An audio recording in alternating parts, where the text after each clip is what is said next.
Hello friends, మనం UPSC civil service examination prelims 2026లో Nobel prize సంబంధించి ఒక క్వశ్చన్ అబ్జర్వ్ చేద్దాం. క్వశ్చన్ ఏంటంటే, మనకి 4 యుఎన్ ఆర్గనైజేషన్స్ ఇచ్చారు. అందులో ఎన్ని ఆర్గనైజేషన్స్కి నోబెల్ ప్రైజు 2 సార్లు వచ్చింది అని చెప్పి క్వశ్చన్ అడుగుతున్నారు.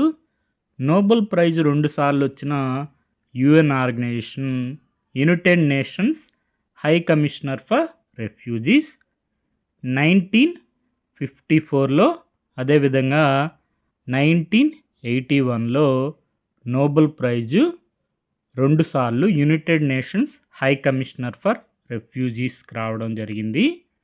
మిగిలిన ఆర్గనైజేషన్స్కి నోబెల్ ప్రైజు ఒకసారి మాత్రమే వచ్చింది. వరల్డ్ ఫుడ్ ప్రోగ్రామ్కి 2020లో, యునైటెడ్ నేషన్స్ చిల్డ్రన్స్ ఫండ్కి 1965లో, అదేవిధంగా ఇంటర్నేషనల్ లేబర్ ఆర్గనైజేషన్స్కి 1969లో. కాబట్టి మనకి 2 సార్లు నోబెల్ ప్రైజ్ వచ్చిన UN organisation United Nations high commissioner for Refugees. ఎన్ని ఆర్గనైజేషన్స్ అడిగారు కాబట్టి 1, కాబట్టి ఆన్సరు ఆప్షన్ ఏ 1. మనం యూపీఎస్సి వారి సిడిఎస్ 2025 ప్రీవియస్ క్వశ్చన్ ఒకసారి అబ్జర్వ్ చేస్తే, same question, which one among the following UN agencies has received the Nobel prize more than once. More than once అంటే ఒకటి కంటే ఎక్కువ సార్లు, అంటే 2 సార్లు అయి ఉండొచ్చు. Option D answer. United nationals high commissioner for రెఫ్యూజీస్కి మనం చూసాం కదా, ట్వైస్ 2 సార్లు నోబెల్ ప్రైజు రావడం జరిగింది. 1954లో, అదేవిధంగా 1981లో. నోబెల్ ప్రైజ్ సంబంధించి ఇన్ఫర్మేషన్ ఒకసారి అబ్జర్వ్ చేస్తే, నోబెల్ ప్రైజ్ అవార్డెడ్ ఆర్గనైజేషన్స్, అందులో మనకి ఇక్కడ మెన్షన్ చేస్తున్నారు చూడండి. నోబెల్ పీస్ ప్రైజు ట్వైస్ వచ్చిన ఆర్గనైజేషన్ ఏది? The office of the United Nations high commissioner for refugees, UNHCR. ఎప్పుడు? 1954 అండ్ 1981. అదే 3 సార్లు నోబెల్ పీస్ ప్రైజ్ వచ్చిన ఆర్గనైజేషన్ ఏది అని క్వశ్చన్ అడిగితే, international committee of the red cross, ఐసిఆర్సి.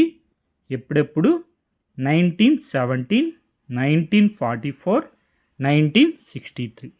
ఇవి నోట్ చేసుకోండి, రాబోయే ఎగ్జామ్స్లో మనకి క్వశ్చన్స్ వచ్చే అవకాశం ఉంది. అదేవిధంగా మిగిలిన ఆర్గనైజేషన్స్ ఒకసారి అబ్జర్వ్ చేస్తే, వరల్డ్ ఫుడ్ ప్రోగ్రామ్కి 2020లో నోబెల్ పీస్ ప్రైజ్ రావడం జరిగింది. అదేవిధంగా ఇంటర్నేషనల్ లేబర్ ఆర్గనైజేషన్కి 1969లో, యునైటెడ్ నేషన్స్ చిల్డ్రన్స్ ఫండ్కి 1965లో నోబెల్ పీస్ ప్రైజ్ రావడం జరిగింది. యూపీఎస్సి వారి ప్రొవిజనల్ కీలో ఆన్సర్ అబ్జర్వ్ చేస్తే, 70th question option A answer 1. మనకి యుఎన్హెచ్సిఆర్ న్యూస్లో ఉంది. The 1951 refugee convention 75 years complete అయింది. మనం క్వశ్చన్ ఒకసారి మళ్ళీ అబ్జర్వ్ చేద్దాం. Consider the following UN organisations or agencies. How many of the above has or have been awarded the Nobel peace prize twice. Nobel prize twice 2 సార్లు వచ్చిన UN organisation ఏది అని అడుగుతున్నారు. United Nations high commissioner for Refugees మనకి 1954లో, అదేవిధంగా 1981లో 2 సార్లు Nobel peace prize రావడం జరిగింది. మిగిలిన ఆర్గనైజేషన్స్కి ఒకసారి మాత్రమే వచ్చింది కాబట్టి, ఎన్ని ఆర్గనైజేషన్స్ అడిగారు కాబట్టి 1. Option A answer 1. Okay friends, thank you for watching.